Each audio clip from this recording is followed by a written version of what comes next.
In Morocco, anger is spilling into the streets.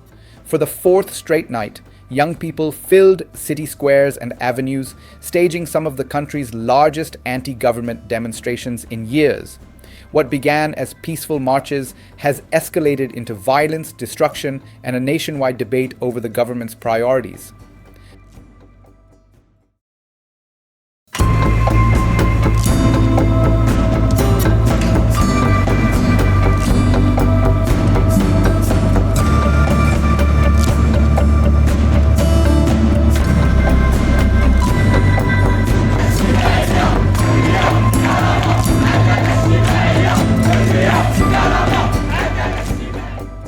At the heart of the protests lies a generational outcry against what many see as misplaced spending.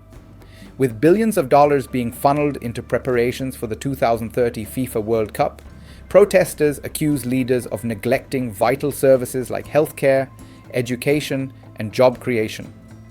Many youths have adopted a slogan that captures their frustration: "Stadiums are here, but where are the hospitals?"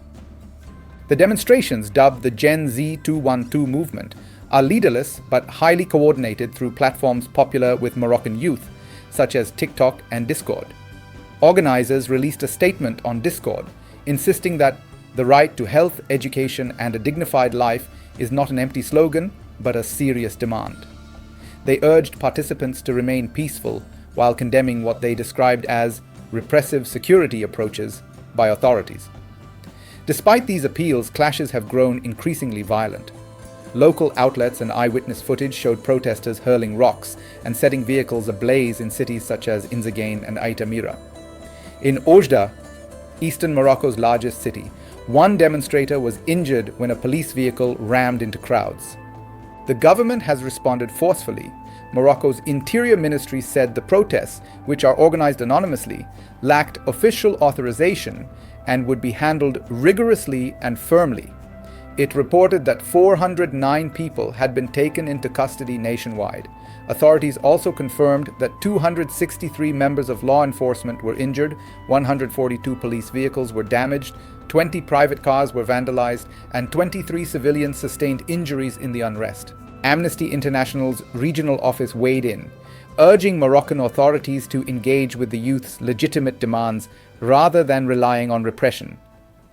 With protests scheduled to continue, we urge authorities to engage with the legitimate demands of the youth for their social, economic, and cultural rights, and to address their concerns about corruption, Amnesty said in a statement.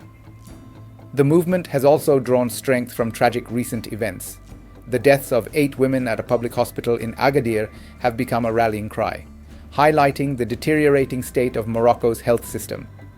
These grievances, combined with images of gleaming new stadiums under construction for the World Cup, have only deepened public resentment. Support for the movement has grown beyond the streets. High-profile figures, including Morocco's star goalkeeper Yassine Bounou and the rapper El Grande Toto, have voiced their backing for the youth-led demonstrations. Their endorsement underscores how the protests resonate across Moroccan society, particularly among the younger generation. Officials, however, insist that Morocco is not neglecting its citizens. They argue that challenges in healthcare and education are long-standing problems inherited from previous governments. In Parliament, the governing majority, led by Prime Minister Aziz Akhannouch, announced that it will meet on Thursday to discuss urgent healthcare and hospital reforms. For many, though, promises of reform may not be enough. The protests highlight a generational shift.